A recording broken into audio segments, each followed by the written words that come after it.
बाजार दर्शन पाठ का सार देखिए।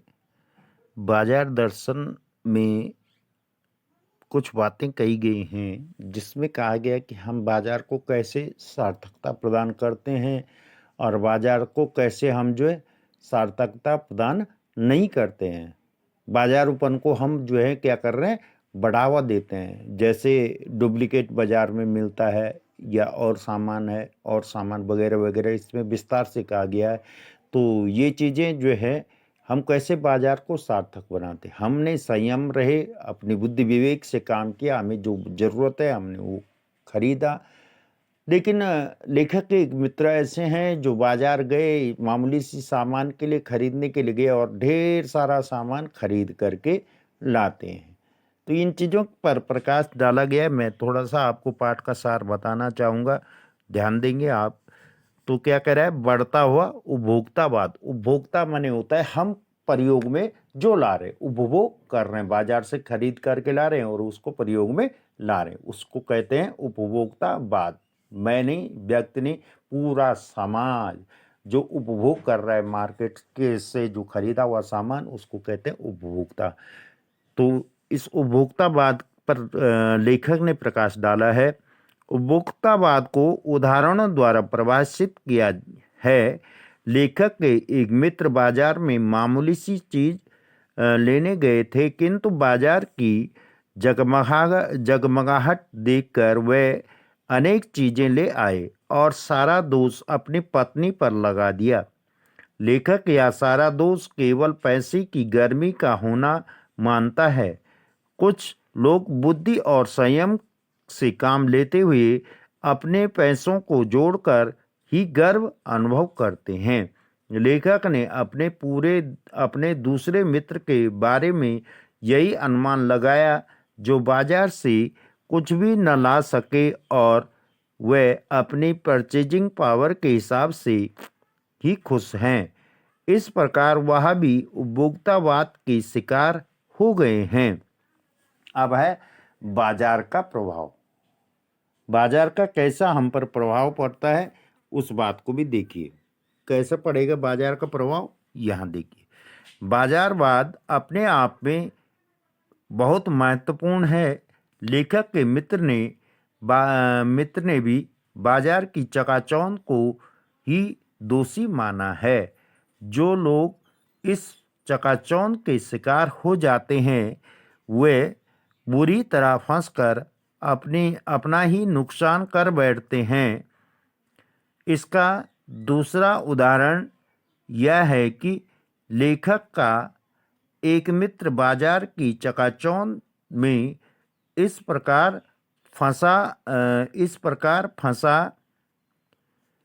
फंसा कि दिन भर घूमने के बाद भी बाजार से कोई वस्तु खरीद नहीं पाया। इसका कारण उसने लेखक को यह बताया कि बाजार में सभी कुछ उसे पसंद आया, किंतु वह कोई एक या दो वस्तु ही लाता तो अन्य वस्तुओं को उसे छोड़ना पड़ता और वह कुछ भी छोड़ना नहीं चाहता था, इसलिए वह कुछ भी नहीं खरीद पाया।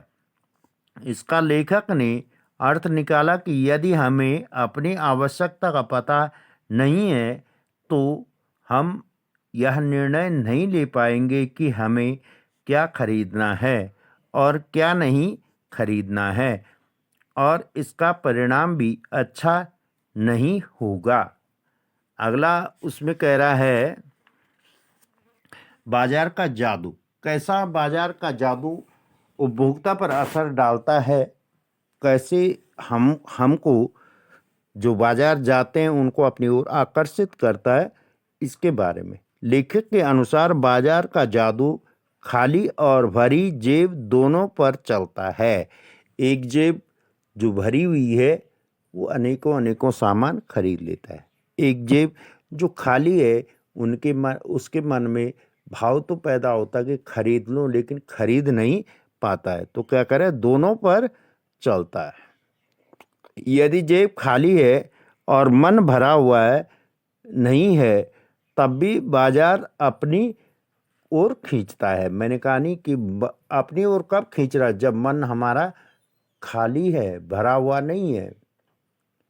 मन खाली का होने का अभिप्राय पैसा भी नहीं है लेकिन खरीदना चाहता है। तो मन खाली नहीं है, भरा हुआ कब है, जब हम केवल अपनी आवश्यकता की वस्तु ही खरीदते हैं। जैसे भगत जी जाते हैं, अपने चूर्ण का सामान खरीदा, चूर्ण बनाया, बेचा, उतना ही बेचा, उनका मन क्या है, भरा हुआ है। उन पर बाजार की चकाचौंध का कोई असर नहीं पड़ता है।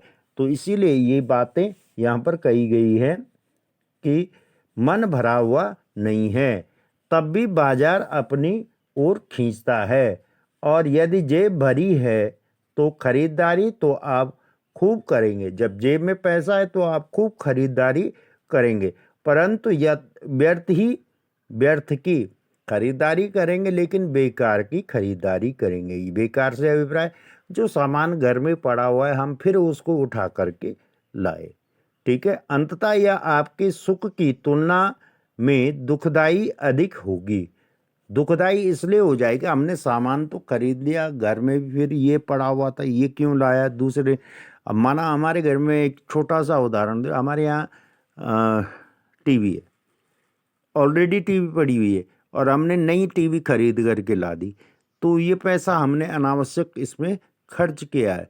फिर वो हमारे जेब में, हमारे दिमाग में जरूर कहीं ना कहीं खलल डालेगा कि भाई हमने, जब हम काम चल रहा है तो हमने इसको फालतू में उठा के लाया, इस पे इतने पैसे फालतू बर्बाद कर दे। इस प्रकार से वो खलल दिमाग में डालता है और मन ही इतनी और खींचता है। और यदि जेब भरी है तो खरीदारी आप खूब करेंगे, परंतु व्यर्थ की, अतः अंततः यह आपके सुख की तुलना में दुखदाई अधिक होगी।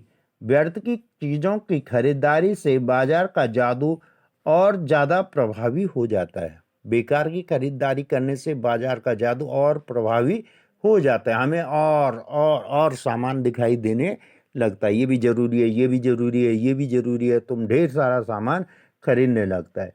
अब लेखक की क्या राय है इस संबंध में, बाजार को कैसे हम सार्थक बनाएं? लेखक की राय देखिए।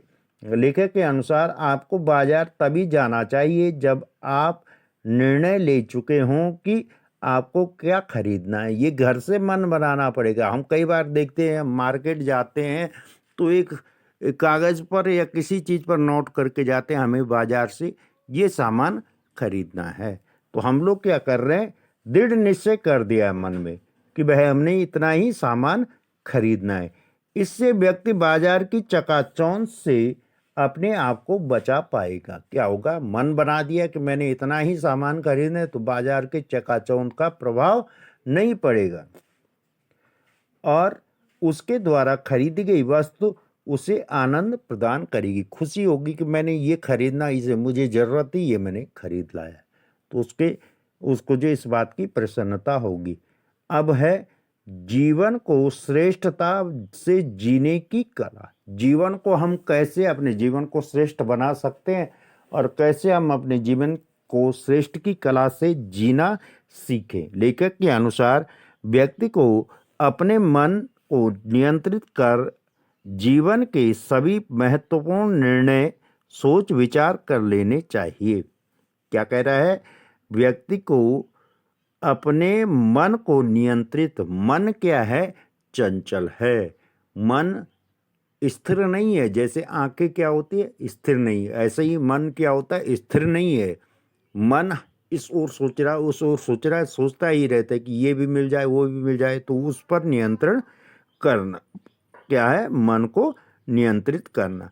जीवन के सबसे महत्वपूर्ण निर्णय सोच विचार कर लेना। जीवन में कई ऐसे मोड़ आते हैं जहाँ पर हमें जो है निर्णय लेना होता है, डिसीजन देना होता है, तो सोच समझ करके अपने डिसीजन देना चाहिए। लेखक के अनुसार भगत जी का जीवन एक आदर्श जीवन है। इस कहानी में भगत जी एक आदर्श व्यक्ति के रूप में दिखाए गए। तो भगत जी क्या है, जीवन के एक आदर्श जीवन है। भगत जी का चूर्ण इतना लोकप्रिय है कि यदि वे उसे व्यावसायिक दृष्टि से बेचते हैं तो मालामाल हो जाते। अगर वो व्यावसायिक दृष्टि से उस चूर्ण को बेचते तो वो खूब पैसा कमा सकते हैं। किंतु भगत जी निश्चित समय पर अपने घर से निकलते और जब तक उनके चूर्ण की बिक्री से 6 आने की कमाई नहीं होगी, इनका एक टारगेट रहता है कि मुझे 6 आना कमाई करनी है, तो 6 आने की कमाई निकलते ही उनके चूर्ण की बिक्री 6 आने की कमाई होती, तब तक ही वे चूर्ण बेचते। फिर उसके बाद वे मुफ्त में ही चूर्ण बच्चों को क्या करते, बांट देते हैं। उन्होंने कभी अधिक कमाई करने की नहीं सोची, वो अनावश्यक नहीं सोचते। बाजार में, मार्केट में क्या होता है, लोग अनावश्यक कमाते हैं, ज़्यादा पैसा कमाने की होड़ रखते हैं। तो भगत जी ने क्या कहा, अधिक कमाने की नहीं सोची। भगत जी का भले ही अक्षर ज्ञान शून्य हो, वे पढ़े लिखे नहीं। अक्षर ज्ञान से अभिप्राय पढ़ना लिखना, उनको पढ़ने लिखने का उतना ज्ञान नहीं है, किंतु लेखक उन्हें विद्वान मानता है। लेखक उनको क्या मानता है, विद्वान मानता है, क्योंकि वो समझदारी से काम करते, सूझबूझ से काम करते हैं। भगत जी को बाजार की चकाचौंध भी अपनी ओर आकर्षित नहीं करती। उन पर बाजार की चकाचौंध का प्रभाव नहीं पड़ता, क्योंकि वे विवेकपूर्ण निर्णय लेने वाले व्यक्ति हैं। कई बार यदि कोई मोटर धूल उड़ाती हुई चली जाती है तो सोचते हैं कि काश हम किसी अमीर आदमी किसी अमीर व्यक्ति के यहाँ पैदा होते और हम भी कार में जाते। किंतु यह सोच भगत जी को भी अपनी ओर नहीं खींचता। भगत जी के पास ऐसा कौन सा बल है जिससे उनके सामने तमाम व्यंग्य शक्ति असफल हो जाती हैं। लेखक उस बल को कोई नाम नहीं दे पाता। ऐसे व्यक्तियों में आध्यात्मिक, आत्मिक, धार्मिक, नैतिक बल होता है। केवल निर्बल ही धन की ओर झुकता है। अगला जो यहाँ पर कवि ने कहा है, बाजार की सार्थकता और मनुष्य, कैसे मनुष्य बाजार की सार्थकता को प्रदान करता है। मैं आगे से चर्चा कर रहा हूँ सार्थकता, कि कैसे हम बाजार को बढ़ावा देते हैं और बाजारूपन को बढ़ावा देते हैं। तो लेखक के अनुसार बाजार को सार्थकता वही व्यक्ति दे पाता है जिसे यह पता होता है कि उसे कब, क्या और कितना खरीदना है। अनावश्यक वस्तुएं खरीदने वाला व्यक्ति परचेजिंग पावर की गर्व में बाजार की शैतानी शक्ति और व्यंग्य शक्ति को ही बढ़ावा देता है। शैतानी शक्ति और व्यंग्य शक्ति, धोखा देना। हम डुप्लीकेट माल खरीद देते हैं, बहुत सस्ता है, और सस्ते के चक्कर में डुप्लीकेट माल खरीद देते हैं, जो कि हमें जो है बाद में हानि ही पहुंचाता है। शक्ति को, व्यंग्य शक्ति को ही बढ़ावा देता है। लेखक ने अपने दो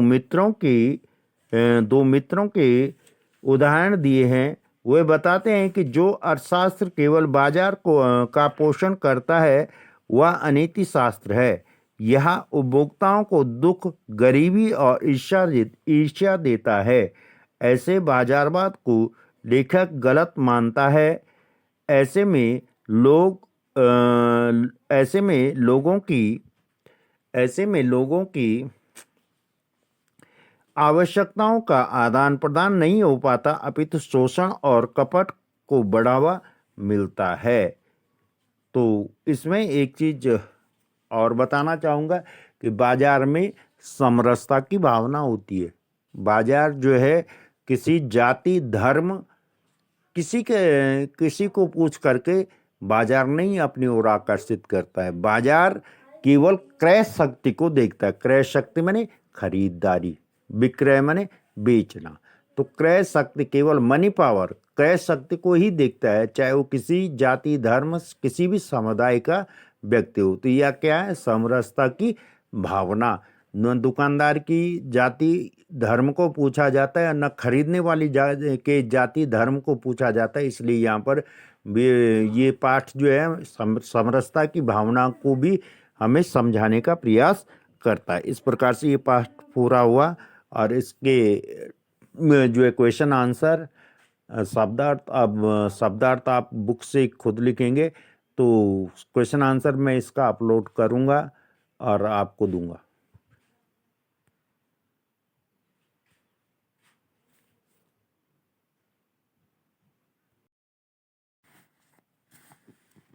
प्यारे बच्चों, जैसे कि हमने पाठ के कवि के लेखक के जीवन परिचय के बारे में पढ़ा है, उस समय वर्णन हुआ है कि इस चैप्टर में क्या कहा गया, किन बातों पर जोर दिया गया। एक बार मैं पुनः इस बात को फिर पुनः आपको जो है प्रतिपाद्य पाठ का सार रूप के रूप में समझाने का प्रयास करूंगा।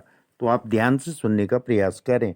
बाजार क्या है? बाजार एक जादुई ताकत है जो अपनी ओर जादुई ताकत माने जिसका जादू का प्रभाव हम पर पड़ता है और हमें अपनी ओर आकर्षित करती है, जिससे कि हमें बाजार का जो सामान होता है सारा उपयोगी लगने लगता है।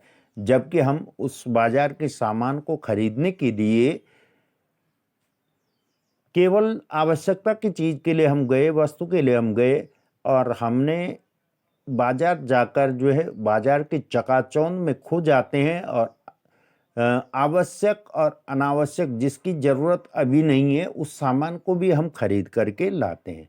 तो ऐसा सामान, ऐसा जो हम वस्तु लाते हैं वो हमें जो है असंतुष्ट, तनाव, परेशानी में डाल देता है, क्योंकि उसकी अभी ज़रूरत नहीं। माना कि कोई सामान है घर में पड़ा हुआ है और उसको हमने और सारा ला दिया, तो 1 महीने तक वो सामान पड़ा रहेगा, डेट एक्सपायर भी हो सकती है। और दूसरी बात, जो हमने पैसे उस पर खर्च किए हैं वो पैसे किसी और सामान पर खर्च किए जा सकते हैं जो दूसरी आवश्यकता की वस्तुएं। तो इन्हीं चीज़ों को यहाँ पर समझाने का प्रयास किया गया है कि कौन लोग, जो ऐसे लोग हैं जो बाजार की चकाचौंध में खो जाते हैं और बाजार से अनावश्यक सामान उठा कर के लाते, जिसकी ज़रूरत नहीं है। जो आवश्यक है वो कोई बात नहीं, लेकिन जो ज़रूरत नहीं है उसको भी उठा कर के लाते हैं। तो ऐसे लोग बाजारों को सार्थकता प्रदान नहीं करते हैं। यहाँ एक भगत जी का उदाहरण दिया गया है। भगत जी क्या करते हैं कि बाजार जाते हैं, चूर्ण बनाते हैं, बाजार से जीरा, अजवाइन, जो भी है काला नमक लाते हैं और एक चूर्ण बनाते हैं और उस चूर्ण को बेचते हैं। उन्होंने 10 पैकेट अगर बेचने हैं और उसमें 2 पैकेट अगर बच जाते हैं तो वो मुफ्त में बच्चों को बांट देते हैं। तो उनको उतना ही संतुष्ट है कि मुझे इतना लाना है, इतना बेचना है, इतने में संतुष्ट रहना है। लेकिन हम लोग अपनी जो लालसा है उस लालसा को बढ़ाए रहते हैं। तो ये बाजार क्या करता, हमारी लालसा को और अधिक बढ़ाता है। तो हम क्या कर रहे हैं, अगर हम संतुलित ला रहे हैं, सीमित ला रहे हैं भगत जी के जैसे, तो हम लोग क्या कर रहे हैं, बाजार को सार्थकता प्रदान कर रहे हैं। और जो लोग बाजार से अनावश्यक ला रहे हैं वो बाजार को सार्थकता प्रदान नहीं कर रहे हैं। ठीक इसी प्रकार से अब आप पाठ का थोड़ा सा सार रूप देखिए। क्या कह रहा है? बढ़ता हुआ उपभोक्तावाद। बढ़ता हुआ उपभोक्तावाद, जो सब लोग, हम लोग क्या है, जो घर की वस्तु है उस पर नहीं, बल्कि जो हमारे यहाँ घरों में पाई जाती, घरों में उपयोग किया जा सकता है, हम बाजार पर आधारित होते। जिसका एक उदाहरण देखिए, मैं आपको समझा रहा हूँ और ध्यान से सुनना।